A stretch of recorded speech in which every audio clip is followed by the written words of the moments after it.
दो मंगां तां मना आए आ, सरकार दो मंगां मन गई आ। हुण सरकार नूं भी असीं जाणदे आ ਉਹ ਕਿੰਨੀ ਸ਼ਾਤਰ ਆ, ਅਸੀਂ ਇਹ ਵੀ ਜਾਣਦੇ ਆ, ਔਰ ਮੰਗਾਂ ਮੰਨ ਕੇ ਉਹਨਾਂ ਨੂੰ ਮੁੱਕਰਨਾ ਵੀ ਆਉਂਦਾ। ਟਰਾਂਸਪੇਰੈਂਸੀ ਪਾਰਦਰਸ਼ਤਾ ਨੂੰ ਲੈ ਕੇ ਆਈਏ, ਮੀਟਿੰਗ ਨੂੰ ਜਨਤਕ ਕਰੋ, ਅਸੀਂ ਟੀਮ ਵਰਕ ਬਣਾ ਕੇ ਚੱਲੀਏ। ਟੀਮ ਵਰਕ ਤੋਂ ਬਿਨਾ ਕਿਤੇ ਨਾ ਕਿਤੇ ਖਤਾ ਖਾ ਸਕਦੇ ਆ। ਸੋ ਜੇ ਇੱਕ ਸਰਕਾਰ ਦਾ ਮੰਤਰੀ ਇਹ ਗੱਲ ਕਹਿ ਰਿਹਾ ਵੀ ਸਾਡੇ ਕੋਲੇ ਲਿਸਟ ਆ 40 ਬੰਦਿਆਂ ਦੀ, ਸਾਡੇ ਮੂੰਹ ਨਾ ਖਿਲਾਓ, ਤਾਂ ਬਹੁਤ ਸੀਰੀਅਸ ਐਲੀਗੇਸ਼ਨ ਆ। ਜਦੋਂ ਉਸ ਮੰਤਰੀ ਤੋਂ ਸੁਣ ਰਹੇ ਸੀ, ਪਹਿਲਾਂ ਤਾਂ ਤੁਹਾਨੂੰ ਉੱਥੇ ਹੀ ਇਸ ਗੱਲ ਦਾ ਜਵਾਬ ਦੇਣਾ ਚਾਹੀਦਾ ਸੀ। ਰਿਪਰੈਜ਼ੈਂਟੇਟਿਵ ਆ ਤੇ ਕਿਹੜੇ 40 ਬੰਦਿਆਂ ਦੀ ਲਿਸਟ ਉਹ ਲਈ ਬੈਠੇ ਆ, ਤੇ ਉਹਨਾਂ 40 ਬੰਦਿਆਂ ਨੇ ਕੀਤਾ ਕੀ ਆ। ਕਿਤੇ ਇਹ ਨਾ ਹੋਵੇ ਤੁਹਾਡੀਆਂ ਕਿਸੇ ਕਮਜ਼ੋਰੀਆਂ ਦਾ ਫਾਇਦਾ, ਕੋਈ ਵੀ ਕਮਜ਼ੋਰੀ ਦਾ ਫਾਇਦਾ ਸਰਕਾਰ ਉਠਾ ਜੇ, ਤੇ ਇਸ ਸੰਘਰਸ਼ ਦੀ ਜਿਹੜੀ ਜਿੱਤ ਦਾ ਸਾਡੇ ਅੰਦਰ ਜਜ਼ਬਾ ਆ, ਅਸੀਂ ਅਰਦਾਸ ਕਰਦੇ ਹਾਂ ਵੀ ਇੱਥੇ ਸਾਡੀ ਮੋਰਚੇ 'ਚੋਂ ਜਿੱਤ ਹੋਵੇ, ਉਸ ਗੱਲ 'ਚ ਅਸੀਂ ਕਿਤੇ ਖਤਾ ਖਾ ਜਾਈਏ। ਸਤਿ ਸ਼੍ਰੀ ਅਕਾਲ ਜੀ, ਵਾਹਿਗੁਰੂ ਜੀ ਕਾ ਖਾਲਸਾ, ਵਾਹਿਗੁਰੂ ਜੀ ਕੀ ਫਤਿਹ। ਤੁਹਾਡੇ ਨਾਲ ਰੂਬਰੂ ਹੋਏ ਆ, ਗੱਲਾਂ ਬੜੀਆਂ ਜ਼ਰੂਰੀ ਆ, ਕਿਉਂਕਿ ਸੰਘਰਸ਼ ਆ ਜਿਹੜਾ ਸੰਘਰਸ਼ ਦਿਨ ਬ ਦਿਨ ਇੱਕ ਨਵਾਂ ਰੂਪ ਲੈ ਰਿਹਾ, ਤੇ ਇਹਦੀ ਅਹਿਮੀਅਤ ਸਾਨੂੰ ਪਤਾ, ਇਤਿਹਾਸ 'ਚ ਇਹਦੀ ਅਹਿਮੀਅਤ ਕਿੰਨੀ ਹੋਊਗੀ, ਜਾਂ ਇਸ ਖਿੱਤੇ 'ਚ ਜਿਹੜੀ ਪੂਰੀ ਜੀਓਪੋਲਿਟਿਕਸ ਆ ਉਹਦੇ 'ਚ ਇਹਦੀ ਅਹਿਮੀਅਤ ਕਿੰਨੀ ਹੋਊਗੀ, ਇਹ ਵੀ ਸਾਨੂੰ ਪਤਾ। ਇਸੇ ਖਾਤਰ ਬਾਰ-ਬਾਰ ਗੱਲਬਾਤ ਆ ਜਿਹੜੀ ਸੰਗਤ ਸਾਹਮਣੇ ਲੈ ਕੇ ਜਾਣੀ ਚਾਹੀਦੀ ਆ, ਕਿਉਂਕਿ ਸੰਗਤ ਹੀ ਇਸ ਮੋਰਚੇ ਦੀ ਜਿਹੜੀ ਜਜ਼ਬਾਤਾਂ ਦੀ ਤਰਜਮਾਨੀ ਆ, ਉਹ ਸੰਗਤ ਦੇ ਜਜ਼ਬਾਤਾਂ ਦੀ ਤਰਜਮਾਨੀ ਹੋ ਰਹੀ ਆ, ਤੇ ਲੀਡਰਸ਼ਿਪ ਇਸ ਗੱਲ ਪ੍ਰਤੀ ਜਾਗਰੂਕ ਵੀ ਆ, ਤੇ ਉਹ ਬੜੇ ਇਸ ਗੱਲ ਨੂੰ ਸਮਝ ਕੇ ਚੱਲ ਰਹੇ ਆ। ਸੋ ਇਹਦੇ 'ਚ ਕੋਈ ਸ਼ੱਕ ਨਹੀਂ, ਪਰ ਕੁਝ ਗੱਲਾਂ ਕਰਨੀਆਂ ਬੜੀਆਂ ਜ਼ਰੂਰੀ ਆ।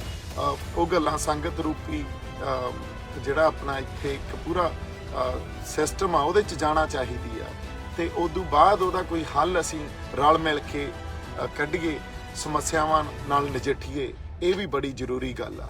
ਸੋ ਗੱਲ ਇਹ ਆ ਵੀ ਮੈਂ ਵਾਰ-ਵਾਰ ਇਹ ਗੱਲ ਕਰਦਾ ਰਹਿਣਾ ਵੀ ਇੱਕ ਤਾਂ ਸੋਸ਼ਲ ਇਵੈਂਟਸ ਨੂੰ ਡੀਕੋਡੀਫਾਈ ਕਰਨ ਦੀ ਜਿਹੜੀ ਸਮਰੱਥਾ, ਇਹ ਆਪਦੇ ਆਪ 'ਚ ਲੈ ਕੇ ਆਓ।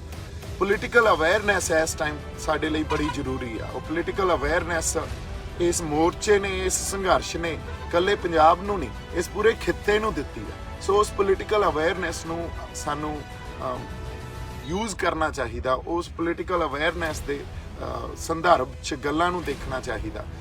ਅਗਲੀ ਗੱਲ ਆ, ਇੱਕ ਹੋਰ ਕਹਾਵਤ ਆ ਜਿਹਨੂੰ ਕਹਿੰਦੇ ਆ ਵੀ ਰੀਡ ਬਿਟਵੀਨ ਦ ਲਾਈਨਸ। ਜਿਹੜਾ ਰੀਡ ਬਿਟਵੀਨ ਦ ਲਾਈਨਸ ਵਾਲੀ ਕਹਾਵਤ ਆ ਨਾ, ਉਹਨੂੰ ਵੀ ਸਮਝਣ ਦੀ ਕੋਸ਼ਿਸ਼ ਕਰੀਏ। ਗੱਲ ਉਹ ਨਾ ਸਮਝੀ ਜਾਵੇ ਜੋ ਕਹੀ ਜਾ ਰਹੀ ਹੈ, ਗੱਲ ਉਹ ਸਮਝੀ ਜਾਵੇ ਜੋ ਉਹਦੇ ਵਿੱਚ ਕਹੀ ਨਹੀਂ ਗਈ, ਜਿਹਨੂੰ ਕਹਿੰਦੇ ਅਸੀਂ ਇੰਪਲਾਈਡ ਆ। ਹੁਣ ਇਹ ਗੱਲ ਆਪਾਂ ਕਿਉਂ ਕਰ ਰਹੇ ਹਾਂ, ਬੜੀ ਇੰਪੋਰਟੈਂਟ ਜਿਹੜੀ ਇੱਕ ਗੱਲ ਨੂੰ ਸਮਝਣਾ ਵੀ ਰੀਡ ਬਿਟਵੀਨ ਦ ਲਾਈਨਸ।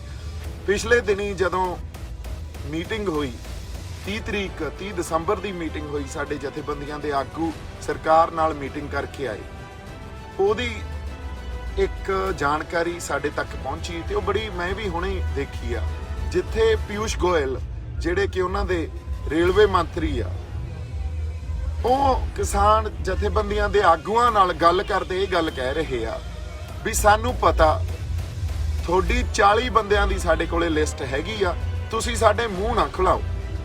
ਹੁਣ ਇਹ ਬਹੁਤ ਸੀਰੀਅਸ ਸਟੇਟਮੈਂਟ ਆ ਜਾਂ ਐਲੀਗੇਸ਼ਨ ਆ, ਤੇ 2 ਦਿਨਾਂ ਤੱਕ ਇਸ ਸਟੇਟਮੈਂਟ ਤੇ ਇਸ ਐਲੀਗੇਸ਼ਨ ਤੇ ਕਿਸਾਨ ਜਥੇਬੰਦੀਆਂ ਵੱਲੋਂ ਕੋਈ ਜਵਾਬ ਨਹੀਂ ਆਉਂਦਾ। ਤੇ ਜਦੋਂ ਅਸੀਂ ਇਸ ਸੰਘਰਸ਼ ਦੀ ਅਹਿਮੀਅਤ ਨੂੰ ਦੇਖਦੇ ਹਾਂ, ਇਸ ਸੰਘਰਸ਼ ਨੂੰ ਸਮਝਦੇ ਹਾਂ, ਇੱਕ ਇਤਿਹਾਸਿਕ ਵਰਤਾਰੇ ਨੂੰ ਸਮਝਦੇ ਹਾਂ, ਤੇ ਬਾਰ-ਬਾਰ ਇਹ ਗੱਲ ਕਹਿ ਰਹੇ ਹਾਂ ਵੀ ਇਹ ਗਿਣਤੀਆਂ ਮਿਣਤੀਆਂ ਜਿਹੜੀਆਂ ਇਨਸਾਨਾਂ ਦੀਆਂ ਜਿਹੜੀਆਂ ਬੁੱਧੀਆਂ ਸੀ ਨਾ, ਜਾਂ ਉਹਨਾਂ ਦੀਆਂ ਬੌਧਿਕ ਲੈਵਲ ਦੀਆਂ ਗਿਣਤੀਆਂ ਮਿਣਤੀਆਂ ਸੀ, ਉਹ ਤੋਂ ਪਰਾਂ ਗੱਲ ਹੋਈ ਹੈ। ਕਿਸੇ ਨੇ ਨਹੀਂ ਸੋਚਿਆ ਸੀ ਪੰਜਾਬ ਬੈਠੇ ਨੇ ਵੀ ਅਸੀਂ ਇੱਥੇ ਆ ਕੇ ਦਿੱਲੀ ਘੇਰ ਕੇ ਬਹਿ ਜਾਾਂਗੇ ਤੇ ਐਡਾ ਵੱਡਾ ਪ੍ਰੈਸ਼ਰ ਕ੍ਰੀਏਟ ਕਰ ਦਾਂਗੇ ਸਰਕਾਰ ਤੇ ਨਾਲ ਜਿਹੜੀ ਲਾਮਬੰਦੀ ਹੋਈ ਆ ਉਹ ਵੀ ਬਾਕਮਾਲ ਆ। ਜਿਸ ਤਰ੍ਹਾਂ ਪਾਰਟਿਸਿਪੇਸ਼ਨ ਹੋਈ ਆ, ਕੱਲੇ ਪੰਜਾਬ ਹਰਿਆਣੇ 'ਚ ਨਹੀਂ, ਓਵਰਆਲ ਤੁਸੀਂ ਇਹ ਦੇਖੋ, ਜੇ ਬਾਹਰਲੀਆਂ ਜਿਹੜੀਆਂ ਧਰਤੀਆਂ ਅਮਰੀਕਾ ਦੀਆਂ, ਕੈਨੇਡਾ ਦੀਆਂ, ਇੰਗਲੈਂਡ ਦੀਆਂ, ਆਸਟ੍ਰੇਲੀਆ ਦੀਆਂ, ਉੱਥੇ ਕਿੱਡੀ ਵੱਡੀ, ਯੂਰਪ ਕਿੱਡੀ ਵੱਡੀ ਪਾਰਟਿਸਿਪੇਸ਼ਨ ਹੋਈ ਆ। ਸੋ ਜੇ ਇੱਕ ਸਰਕਾਰ ਦਾ ਮੰਤਰੀ ਇਹ ਗੱਲ ਕਹਿ ਰਿਹਾ ਵੀ ਸਾਡੇ ਕੋਲੇ ਲਿਸਟ ਆ 40 ਬੰਦਿਆਂ ਦੀ, ਸਾਡੇ ਮੂੰਹ ਨਾ ਖਿਲਾਓ, ਤਾਂ ਬਹੁਤ ਸੀਰੀਅਸ ਐਲੀਗੇਸ਼ਨ ਆ। ਹੁਣ ਕਿਸਾਨ ਜਥੇਬੰਦੀਆਂ ਨੂੰ ਮੇਰੀ ਬੇਨਤੀ ਆ ਵੀ ਤੁਸੀਂ ਇਹ ਗੱਲ ਜਦੋਂ ਉਸ ਮੰਤਰੀ ਤੋਂ ਸੁਣ ਰਹੇ ਸੀ, ਪਹਿਲਾਂ ਤਾਂ ਤੁਹਾਨੂੰ ਉੱਥੇ ਹੀ ਇਸ ਗੱਲ ਦਾ ਜਵਾਬ ਦੇਣਾ ਚਾਹੀਦਾ ਸੀ। ਅਗਲੀ ਗੱਲ ਆ 30 ਰਿਪਰੈਜ਼ੈਂਟੇਟਿਵ ਆ ਤੇ ਕਿਹੜੇ 40 ਬੰਦਿਆਂ ਦੀ ਲਿਸਟ ਉਹ ਲਈ ਬੈਠੇ ਆ ਤੇ ਉਹਨਾਂ 40 ਬੰਦਿਆਂ ਨੇ ਕੀਤਾ ਕੀ ਆ। ਕਿਤੇ ਇਹ ਨਾ ਹੋਵੇ ਤੁਹਾਡੀਆਂ ਕਿਸੇ ਕਮਜ਼ੋਰੀਆਂ ਦਾ ਫਾਇਦਾ, ਕੋਈ ਵੀ ਕਮਜ਼ੋਰੀ ਦਾ ਫਾਇਦਾ ਸਰਕਾਰ ਉਠਾ ਜੇ ਤੇ ਇਸ ਸੰਘਰਸ਼ ਦੀ ਜਿਹੜੀ ਜਿੱਤ ਦਾ ਸਾਡੇ ਅੰਦਰ ਜਜ਼ਬਾ ਆ, ਅਸੀਂ ਅਰਦਾਸ ਕਰਦੇ ਹਾਂ ਵੀ ਇੱਥੇ ਸਾਡੀ ਮੋਰਚੇ 'ਚ ਜਿੱਤ ਹੋਵੇ, ਉਸ ਗੱਲ 'ਚ ਅਸੀਂ ਕਿਤੇ ਖਤਾ ਖਾ ਜਾਈਏ। ਸੋ ਸਟੇਕਸ ਆ ਜਿਹੜੇ ਉਹ ਬਹੁਤ ਹਾਈ ਆ। ਸਟੇਕਸ ਇੰਨੇ ਹਾਈ ਆ ਵੀ ਇੱਕ ਇੱਕ ਗੱਲ ਵਾਚੀ ਜਾ ਰਹੀ ਆ, ਇੱਕ ਇੱਕ ਗੱਲ ਦੇਖੀ ਜਾ ਰਹੀ ਆ। ਅਸੀਂ ਸਟੇਜ ਤੋਂ ਜਾ ਕੇ ਬੋਲੀਏ ਨਾ ਬੋਲੀਏ ਬਹੁਤ ਵੱਡਾ ਮਸਲਾ ਨਹੀਂ ਆ। ਸਟੇਜ ਤੇ ਬੋਲਣਾ ਕੋਈ ਮਕਸਦ ਨਹੀਂ ਆ। ਗੱਲ ਇਹ ਆ ਵੀ ਅਸੀਂ ਤੁਹਾਨੂੰ ਬੈਠੇ ਹੋਏ ਦੇਖ ਰਹੇ ਆ, ਤੁਹਾਡਾ ਇੱਕ ਇੱਕ ਮੂਵ ਦੇਖ ਰਹੇ ਆ। ਅੱਜ ਕਿਸਾਨ ਜਥੇਬੰਦੀਆਂ ਦੇ ਆਗੂਆਂ ਦੀ ਅਗਵਾਈ 'ਚ ਤੁਸੀਂ ਸਿਰਫ ਅਗਵਾਈ ਇਹ ਕਰ ਰਹੇ ਹੋ ਵੀ ਸਰਕਾਰ ਨਾਲ ਟੇਬਲ ਤੇ ਜਾ ਕੇ ਬਹਿ ਕੇ ਲੋਕਾਂ ਦੇ ਜਜ਼ਬਾਤਾਂ ਦੀ ਤਰਜਮਾਨੀ ਕਰ ਰਹੇ ਹਾਂ ਤੇ ਅਸੀਂ ਉਸ ਅਗਵਾਈ 'ਚ ਇਹ ਮੋਰਚਾ ਲੜ ਰਹੇ ਹਾਂ। ਸਾਡੀ ਰਿਪਰੈਜ਼ੈਂਟੇਸ਼ਨ ਵੀ ਉੱਥੇ ਕੋਈ ਨਹੀਂ, ਜੋ ਕਿ ਐਟਲੀਸਟ 30 ਜਿਹੜੇ ਜਥੇਬੰਦੀਆਂ ਦੇ ਆਗੂ ਆ ਉਹਨਾਂ ਨੂੰ ਇਹ ਗੱਲ ਮੰਨਣੀ ਚਾਹੀਦੀ ਸੀ, ਜਾਂ ਇਹ ਜਜ਼ਬਾ ਦਿਖਾਉਣਾ ਚਾਹੀਦਾ ਸੀ, ਜਾਂ ਇੱਕ ਟੀਮ ਸਪਿਰਿਟ ਦਿਖਾਉਣੀ ਚਾਹੀਦੀ ਸੀ ਵੀ ਤੁਹਾਡੀ ਵੀ ਇਸ ਸੰਘਰਸ਼ 'ਚ ਜਿਹੜੀ ਇੱਕ ਸ਼ਮੂਲੀਅਤ ਹੈਗੀ ਆ, ਤੁਹਾਡੀ ਕੰਟਰੀਬਿਊਸ਼ਨ ਵੀ ਹੈਗੀ ਆ, ਵੀ ਤੁਸੀਂ ਵੀ ਆਓ ਸਾਡੇ ਨਾਲ ਬਹਿ ਕੇ ਗੱਲ ਕਰੋ, ਆਪਾਂ ਇੱਕ ਟੀਮ ਸਪਿਰਿਟ ਨਾਲ ਚੱਲੀਏ।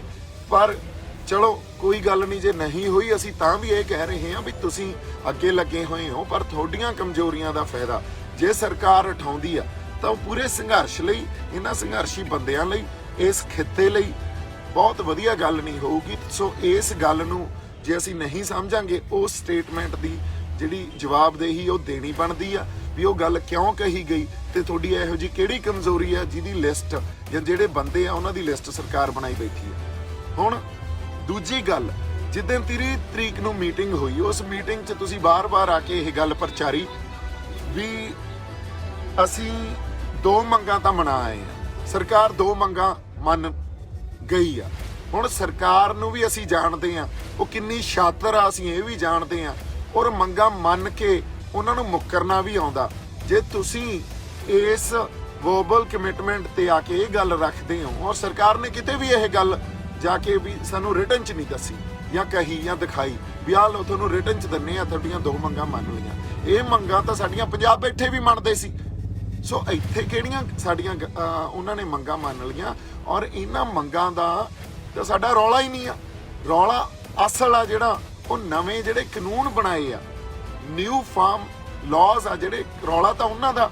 ਹੁਣ 4 ਤਰੀਕ ਦੀ ਮੀਟਿੰਗ ਇਸ ਖਾਤਰ ਬੜੀ ਇੰਪੋਰਟੈਂਟ ਆ।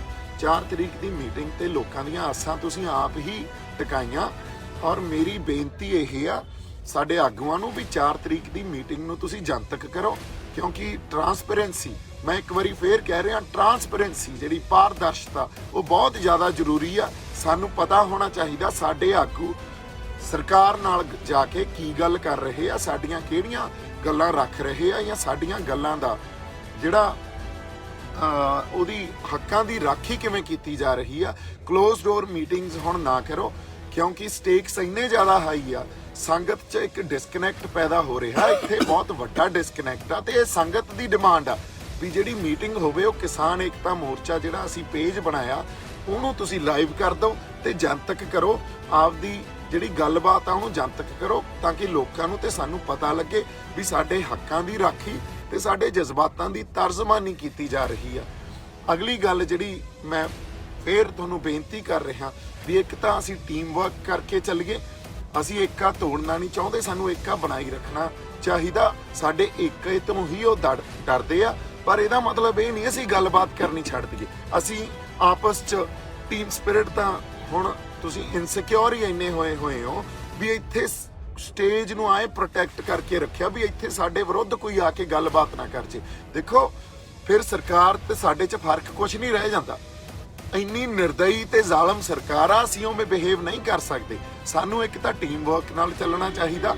ਸਾਡੀ ਰਿਪਰੈਜ਼ੈਂਟੇਸ਼ਨ ਵੀ ਬਣਦੀ ਆ, ਉਸ ਰਿਪਰੈਜ਼ੈਂਟੇਸ਼ਨ ਨੂੰ ਮੈਂ ਤੁਹਾਨੂੰ ਅਰਜ਼ ਕਰਦਾ, ਬੇਨਤੀ ਕਰਦਾ ਵੀ ਉਸ ਰਿਪਰੈਜ਼ੈਂਟੇਸ਼ਨ ਨੂੰ ਤੁਸੀਂ ਆਪਦੇ ਆਪ 'ਚ ਵਿਚਾਰੋ ਤੇ ਉਸ ਰਿਪਰੈਜ਼ੈਂਟੇਸ਼ਨ ਨੂੰ ਵੀ ਹਾਂ ਕਹੋ, ਤਾਂ ਕਿ ਤੁਹਾਡੇ ਨਾਲ ਆ ਕੇ 2-4 ਗੱਲਾਂ ਸਾਂਝੀਆਂ ਕਰ ਸਕਣ। ਤੁਸੀਂ ਤਾਂ ਗੱਲਾਂ ਹੀ ਨਹੀਂ ਸੁਣ ਰਹੇ, ਤੁਸੀਂ ਸਾਡੇ ਨਾਲ ਗੱਲਬਾਤ ਹੀ ਨਹੀਂ ਸੁਣ ਰਹੇ, ਬਾਰ-ਬਾਰ ਸੋਸ਼ਲ ਮੀਡੀਆ ਜਰੀਏ ਤੁਹਾਨੂੰ ਆ ਕੇ ਗੱਲਾਂ ਕਰਨੀਆਂ ਪੈ ਜਾਂਦੀਆਂ, ਤਾਂ ਇਹ ਸਾਡੇ ਲਈ ਐਜ਼ ਅ ਟੀਮ ਬਹੁਤ ਵਧੀਆ ਗੱਲ ਨਹੀਂ ਆ।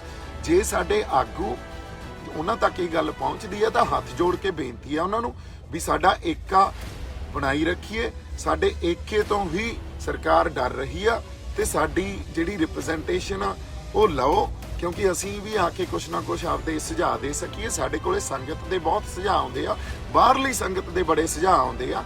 ਸੋ ਉਹ ਆਈਡੀਆਜ਼ ਆ ਜਿਹੜੇ ਉਹ ਕੰਮ ਆਉਣਗੇ, ਉਹ ਇਸ ਕਰਕੇ ਆਉਣਗੇ ਕਿਉਂਕਿ ਕੋਈ ਪ੍ਰੋਗਰਾਮ ਵੀ ਨਹੀਂ ਦਿੱਤੇ ਜਾ ਰਹੇ। ਜਦੋਂ ਪ੍ਰੋਗਰਾਮ ਹੀ ਨਹੀਂ ਦਿੱਤੇ ਜਾ ਰਹੇ ਤਾਂ ਲੋਕ ਵਾਰ-ਵਾਰ ਸਵਾਲ ਕਰ ਰਹੇ ਆ। ਲੋਕਾਂ ਦਾ ਇੱਕ ਕਨੈਕਟ ਆ ਜਿਹੜਾ ਉਹ ਟੁੱਟ ਰਿਹਾ, ਡਿਸਕਨੈਕਟ ਪੈਦਾ ਹੋ ਰਿਹਾ। ਇਸ ਗੱਲ ਨੂੰ ਸਮਝਿਆ ਜਾਵੇ ਵੀ ਅਸੀਂ ਲੋਕਾਂ 'ਚ ਪ੍ਰੋਗਰਾਮ ਵੀ ਦਈਏ। ਠੀਕ ਆ, ਇੱਕ ਤਾਂ ਪ੍ਰੈਸ਼ਰ ਪੁਆਇੰਟ ਕ੍ਰੀਏਟ ਕਰਨਾ ਹੁੰਦਾ ਉਸ ਪ੍ਰੋਗਰਾਮ ਨੇ, ਪਰ ਨਾਲ ਉਹੋ ਜਿਹੇ ਪ੍ਰੋਗਰਾਮ ਵੀ ਦਿੱਤੇ ਜਾ ਸਕਦੇ ਆ ਜਿਹੜੇ ਪ੍ਰੋਗਰਾਮ ਇੱਥੇ ਪੋਲੀਟੀਕਲ ਅਵੇਅਰਨੈਸ ਪੈਦਾ ਕਰ ਸਕਦੇ ਆ। ਸਾਡਾ ਨੈਰੇਟਿਵ ਕੀ ਆ, ਉਹ ਨੈਰੇਟਿਵ ਦੁਨੀਆ ਤੱਕ ਪਹੁੰਚ ਸਕਦਾ, ਉਹ ਅਵੇਅਰਨੈਸ ਪੈਦਾ ਕੀਤੀ ਜਾ ਸਕਦੀ ਆ। ਸੋ ਕਿਸਾਨ ਜਥੇਬੰਦੀਆਂ ਦੇ ਆਗੂਆਂ ਨੂੰ ਬੇਨਤੀ ਆ, ਅਸੀਂ ਤੁਹਾਡੀ ਅਗਵਾਈ 'ਚ ਚੱਲ ਰਹੇ ਆ, ਪਰ ਇਹਦਾ ਮਤਲਬ ਇਹ ਨਹੀਂ ਅਸੀਂ ਤੁਹਾਨੂੰ ਜਾਂ ਜੋ ਵਰਤਾਰੇ ਚੱਲ ਰਹੀ ਹੈ, ਜਿਸ ਤਰ੍ਹਾਂ ਦੀਆਂ ਮੀਟਿੰਗਸ ਹੋ ਰਹੀਆਂ ਜਾਂ ਆਊਟਕਮ ਆ ਉਹਨੂੰ ਦੇਖ ਨਹੀਂ ਰਹੇ।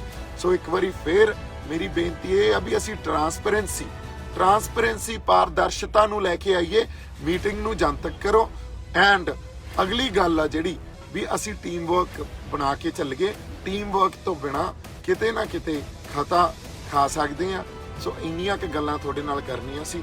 ਜਿਉਂਦੇ ਵਸਦੇ ਰਹੋ, ਹੱਸਦੇ ਖੇਡਦੇ ਰਹੋ। ਬਹੁਤ ਸਾਰਾ ਪਿਆਰ ਤੇ ਸਤਿਕਾਰ। ਸਤਿ ਸ੍ਰੀ ਅਕਾਲ ਜੀ।